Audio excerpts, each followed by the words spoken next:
2025 ബീഹാർ നിയമസഭാ തെരഞ്ഞെടുപ്പ് ഫലം പ്രതിപക്ഷം ഒന്നാകെ തകർന്നടിഞ്ഞു. അപ്പൊ ഈയൊരു അപ്രതീക്ഷിത പതനത്തിനു പിന്നില് യഥാർത്ഥത്തിൽ എന്താണ് സംഭവിച്ചത്? ഈ കാണുന്ന നമ്പറുകൾ മാത്രം മതി കഥ മുഴുവൻ മനസ്സിലാക്കാൻ. നോക്കൂ, NDA സഖ്യം തൂത്തുവാരിയത് 202 സീറ്റുകളാണ്. അപ്പുറത്തോ മഹാഗഠബന്ധന കിട്ടിയത് വെറും 35.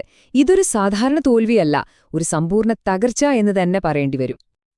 അപ്പോ മഹാഗഠബന്ധനിൽ എല്ലാവരും ഉറ്റുനോക്കിയത് ആരെയായിരിക്കും? തീർച്ചയായും ഏറ്റവും വലിയ ദേശീയ കക്ഷിയായ കോൺഗ്രസിന് തന്നെ. സഖ്യത്തിന്റെ വിധി നിർണയിക്കാൻ പോകുന്ന 61 സീറ്റുകളിലാണ് അവർ മത്സരിച്ചത്. പക്ഷേ ആ 61 സീറ്റിൽ നിന്ന് അവർക്ക് നേടാനായത് എത്രയാണെന്നറിയോ? വെറും 6 സീറ്റുകൾ. ആലോചിച്ചു നോക്കൂ, ഈ ഒരൊറ്റ കണക്ക് മതി ആ പരാജയത്തിന്റെ ആഴം എത്രത്തോളമുണ്ടെന്ന് മനസ്സിലാക്കാൻ. സ്വാഭാവികമായും ഒരു ചോദ്യം വരും, എവിടെയാണ് പിഴച്ചത്? എന്താണ് തെറ്റായി പോയത്? ഈ ഒരു വിശകലനത്തിൽ നമ്മൾ നോക്കാൻ പോകുന്നത് അതിനുള്ള ഉത്തരമാണ്. ഉള്ളിൽ നിന്നുള്ള ശബ്ദങ്ങൾ, അതായത് പ്രശ്നങ്ങളുടെ ആദ്യത്തെ സൂചനകൾ വന്നത് പാർട്ടിക്കുള്ളിൽ നിന്ന് തന്നെയായിരുന്നു. ഈ പരാജയം പുറത്തുള്ളവർക്കൊരു ഷോക്കായിരുന്നെങ്കിലും അകത്തുള്ള ചിലർക്കെങ്കിലും ഇതിന്റെ സൂചനകൾ നേരത്തെ കിട്ടിയിരുന്നു. ആദ്യം നമുക്ക് പാർട്ടിക്കുള്ളിൽ നിന്ന് തന്നെ ഉയർന്ന ഒരു ശബ്ദം കേൾക്കാം. മുതിർന്ന നേതാവായിരുന്ന അഹമ്മദ് പട്ടേലിന്റെ മകൾ മുംതാസ് പട്ടേൽ. അവർ നേരെ വിരൽ ചൂണ്ടുന്നത് സാധാരണ ജനങ്ങളുമായി ഒരു ബന്ധവുമില്ലാതെ അടച്ചിട്ട മുറികളിലിരുന്ന് തീരുമാനമെടുക്കുന്ന ഒരു നേതൃത്വത്തിനു നേരെയാണ്. ഇനി സഖ്യകക്ഷിയിൽ നിന്ന് വന്ന ഒരു ഉപദേശം നോക്കാം. ശിവസേനയുടെ പ്രിയങ്ക ചതുർവേദി പറഞ്ഞത് വളരെ സിമ്പിളായ ഒരു കാര്യമാണ്: രാജ്യത്തെ സ്ത്രീകളോട് സംസാരിക്കൂ. ഇതെന്തുകൊണ്ടാണ് ഇത്ര പ്രധാനമാവുന്നതെന്നറിയുമോ? കാരണം ഈ തെരഞ്ഞെടുപ്പിൽ പുരുഷന്മാരെക്കാൾ കൂടുതൽ സ്ത്രീകൾ വോട്ട് ചെയ്തിരുന്നു. അപ്പോൾ ആ നിർണായക വോട്ടർമാരിലേക്ക് എത്താൻ പ്രതിപക്ഷത്തിന് കഴിഞ്ഞില്ല. നേതൃത്വത്തെക്കുറിച്ചുള്ള വിമർശനങ്ങളിൽ നിന്ന് കാര്യങ്ങൾ പതിയെ പാർട്ടിയുടെ സംഘടനാപരമായ പ്രശ്നങ്ങളിലേക്ക് വരികയാണ്. മുൻ ഗവർണർ കൂടിയായ നിഖിൽ കുമാർ പറയുന്നത് അതാണ്. ഒരു പാർട്ടിയുടെ അടിത്തറ അതിന്റെ സംഘടനാ സംവിധാനമാണല്ലോ, അല്ലേ? ശരി, തകർച്ചയുടെ ഉള്ളറകൾ. അപ്പോ ഈ പാർട്ടിക്കുള്ളിലെ വിമർശനങ്ങൾക്കപ്പുറം ഇലക്ഷനിൽ തന്ത്രപരമായി എവിടെയൊക്കെയാണ് പിഴച്ചത്? നമുക്കൊന്ന് വിശദമായി നോക്കാം. പ്രധാനമായും 3 നിർണായക പരാജയങ്ങളാണ് ചൂണ്ടിക്കാണിക്കാനുള്ളത്. 1. ജനങ്ങളിലേക്ക് എത്തിക്കാൻ ശ്രമിച്ച സന്ദേശം പാളിപ്പോയി. 2. ജാതി സമവാക്യങ്ങൾ കണക്കുകൂട്ടിയതിൽ വലിയ തെറ്റുപറ്റി. പിന്നെ മൂന്നാമത്തേത് വളരെ ദുർബലമായ സംഘടനാ സംവിധാനം.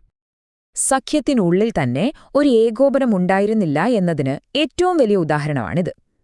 ഒരു വശത്ത് കോൺഗ്രസും രാഹുൽ ഗാന്ധിയും വോട്ട് മോഷണം പോലുള്ള വിഷയങ്ങൾ ഉയർത്തിയപ്പോ, മറുവശത്ത് സഖ്യത്തെ നയിച്ച തേജസ്വി യാദവ് സംസാരിച്ചത് തൊഴിലില്ലായ്മയെയും സാധാരണക്കാരുടെ സാമ്പത്തിക പ്രശ്നങ്ങളെയും കുറിച്ചുമായിരുന്നു. അപ്പോ ജനങ്ങൾക്ക് മുന്നിൽ ഒറ്റക്കെട്ടായൊരു സന്ദേശം എത്തിക്കാൻ അവർക്ക് കഴിഞ്ഞില്ല. ജാതിയുടെ കണക്കുകൂട്ടലുകൾ കോൺഗ്രസിന് പൂർണ്ണമായും തിരിച്ചടിയായി. അതായത് പിന്നാക്ക വിഭാഗങ്ങളെ കൂടെ നിർത്താനൊരു ശ്രമം നടത്തി. പക്ഷേ അതോടെ സംഭവിച്ചതെന്താണെന്ന് വെച്ചാൽ, പരമ്പരാഗതമായി കൂടെ നിന്നിരുന്ന ഉയർന്ന ജാതിക്കാർ അകന്നു.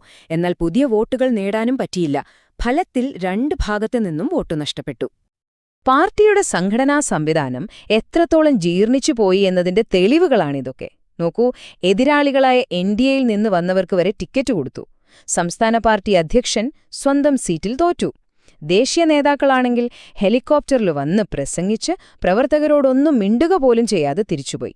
ടിക്കറ്റ് വിതരണത്തിലെ പ്രശ്നങ്ങൾ കാരണം നേതാക്കൾ പരസ്യമായി പ്രതിഷേധിക്കുന്ന അവസ്ഥ പോലുമുണ്ടായി. സഖ്യത്തിലെ ഏറ്റവും ദുർബലമായ കണ്ണ്. ഓക്കെ, അപ്പൊ നമുക്കിനി ബീഹാറിൽ നിന്നൊന്നു മാറി ദേശീയ തലത്തിൽ കോൺഗ്രസിന്റെ പ്രകടനം എങ്ങനെയാണെന്ന് നോക്കാം, ഒരു സഖ്യകക്ഷി എന്ന നിലയിൽ. ഈ ടൈം ലൈൻ കണ്ടാൽ കാര്യം വ്യക്തമാകും. 1985 196 സീറ്റുണ്ടായിരുന്ന ഒരു പാർട്ടിയാണ് കോൺഗ്രസ്. അവിടെ നിന്ന് നോക്കൂ, ഓരോ പതിറ്റാണ്ടും കഴിയുന്തോറും എങ്ങനെയാണ് തകർന്നടിഞ്ഞതെന്ന്. അതായത് ഈ തോൽവി പെട്ടെന്നൊരു ദിവസം സംഭവിച്ചതല്ല, വർഷങ്ങളായുള്ള ഒരു തകർച്ചയുടെ അവസാനമാണ് നമ്മൾ കാണുന്നത്. ഇവിടെയാണ് ഏറ്റവും നിർണായകമായ ഒരു കണക്ക് വരുന്നത്: സ്ട്രൈക്ക് റേറ്റ്, അതായത് മത്സരിച്ച സീറ്റുകളിൽ വിജയിച്ചതിന്റെ ശതമാനം. കോൺഗ്രസിന്റെ സ്ട്രൈക്ക് റേറ്റ് സഖ്യത്തിലെ മറ്റു പാർട്ടികളെക്കാൾ എത്രയോ താഴെയാണ്. ഇത് സ്വാഭാവികമായും ഒരു ചോദ്യം ഉയർത്തുന്നുണ്ട്: കോൺഗ്രസ് സഖ്യങ്ങൾക്ക് ഒരു ഭാരമായി മാറുന്നുണ്ടോ? കഴിഞ്ഞ ഒരു 1.5 പതിറ്റാണ്ടെടുത്തു നോക്കിയാൽ രാജ്യത്ത് നടന്ന 83 നിയമസഭാ തെരഞ്ഞെടുപ്പുകളിൽ 71 എണ്ണത്തിലും കോൺഗ്രസ് തോറ്റു. ഇതൊരു ചെറിയ കാര്യമല്ല. പാർട്ടിയുടെ ദേശീയതലത്തിലുള്ള പ്രതിസന്ധി എത്ര വലുതാണെന്ന് ഈ ഒരൊറ്റ കണക്ക് നമുക്ക് പറഞ്ഞുതരും. അനിശ്ചിതമായ ഭാവി, അപ്പോ ഈ തുടർച്ചയായ പരാജയങ്ങള് ഈ മഹത്തായ പഴയ പാർട്ടിയുടെ ഭാവിയെ എങ്ങനെയാണ് ബാധിക്കാൻ പോകുന്നത്? ഒന്ന് ആലോചിച്ചു നോക്കൂ, പതിറ്റാണ്ടുകളോളം ഇന്ത്യ ഭരിച്ച ഏറ്റവും വലിയ രാഷ്ട്രീയ ശക്തിയായിരുന്ന ഒരു പാർട്ടിയാണ്.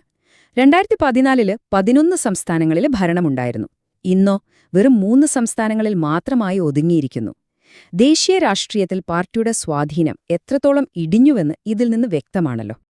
ഇതെല്ലാം നമ്മളെ കൊണ്ടെത്തിക്കുന്നത് ആ ഒരൊറ്റ നിർണായകമായ ചോദ്യത്തിലേക്കാണ്.